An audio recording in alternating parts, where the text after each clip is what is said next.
looking back on it, the most important part of being a victim, victim, I hate the word, of being with a narcissist is being codependent. You have to feel like your happiness and someone else's happiness can't exist next to each other, and it has to come from somewhere, from childhood. Maybe as a kid you were used to, ignoring your own sadness to bring the family together or make sure everyone else felt better, and you take that into adulthood. You try to say, it's kind of like savior syndrome. Like, if he's with me, if I love him enough, then it'll be fine. If I'm empathetic enough, if I'm patient enough, he'll be fine.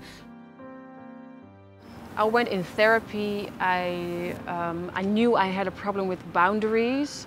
I was too forgiving. I was too much of a people pleaser. I was always trying to keep the peace, even though I was harming myself as well. The more I stayed away from this person, and the more I learned about narcissism, because I had no idea what narcissism was. So I learned the traits, and I also learned that I had dealt with narcissistic people a lot. And so I saw a pattern there, and once I knew what the pattern was, I could break it. The moment I started to remove these type of people out of my life, I started to feel better. I started to feel happier, my health was improving. Every level of my life started to improve. It was progress. In the beginning I was just broken. I would look in the mirror and I would see no one I recognized, and my inner voice was replaced with his. So every time I looked at myself, I heard, "You are unattractive, you are dumb, you are like, I don't understand how anyone can handle being with you." That's what I heard for the longest of time. And what I did was not resist it. I would just sit in that feeling, not rejecting it, not fighting it. And then at some point I just knew logically that at some point, if you take it one day at a time, it'll get better.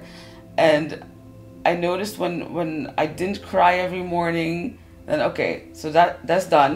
Now we can work on what got you in this situation in the first place. I find it a lot harder to trust people after this happened, because before that I was naive and I trusted everybody, and whatever somebody would say, I would think that's the truth and I would trust them. I don't do that anymore. Well, I have to rephrase that.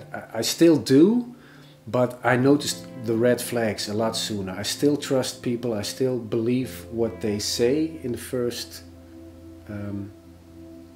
when I first hear it. But as soon as there's something off a little bit, the red flags go up, and I'm out. I don't want to have anything to do with these people anymore. I'm much more. I trust everybody, but as soon as they make one little mistake, that's it. I got a lot more sensitive. I notice the small things that are off. It is a lot harder for me to trust people, especially because you simply can't guarantee yourself that you'll never meet another narcissist. But I just promised myself to really go with that gut feeling.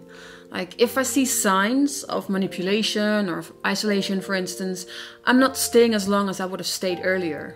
In a relationship, you should feel like yourself. And my biggest sign that I'm dealing with a narcissist is that I'm feeling smaller, like I have to fight to be seen, And in any case, that's not a healthy dynamic. So yeah, I've learned to choose for my own happiness. And as long as I can trust myself on making strong decisions, I'll be fine.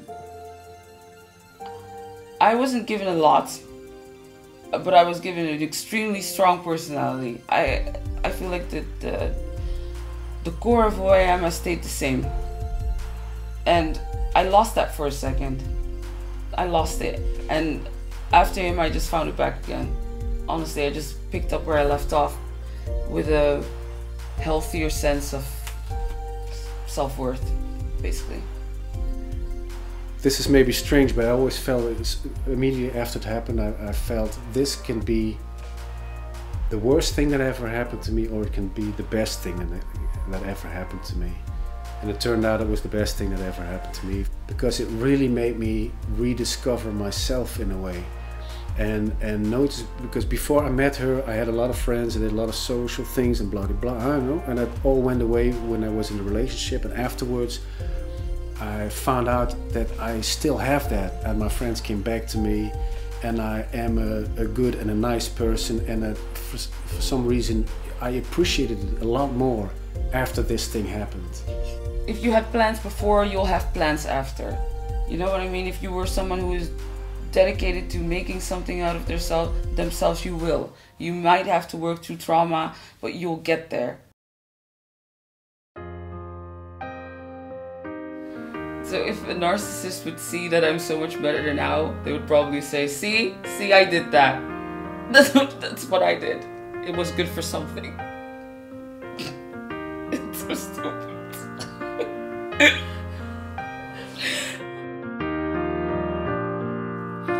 Friends know not, lovers do. I met a different kind of you.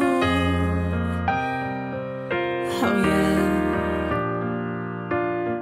In a way, the perfect guy said he loved me until I died.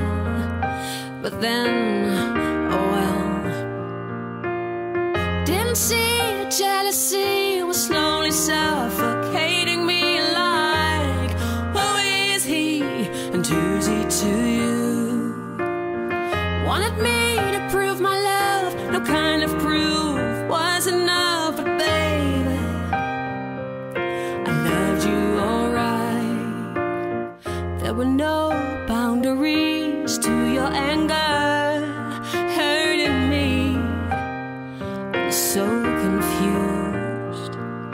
Thought I could heal wounds with love, turn your anger into love. Oh no.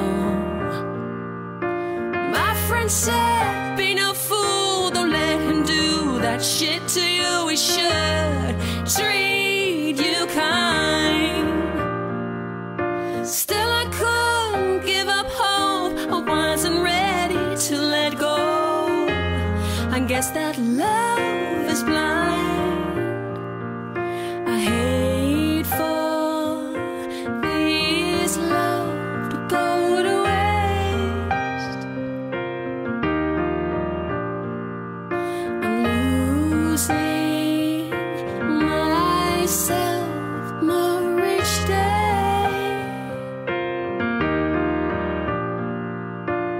If I could try a little more, a little harder, if that's the cure for us to find peace. Eggshells break under my feet. How hard I tried, I couldn't compete with your ever-changing needs. You were mad, oh so mad. Your words still echo in my head, screaming, you're so naive. All I could do was run, but there was only one conclusion. Pretend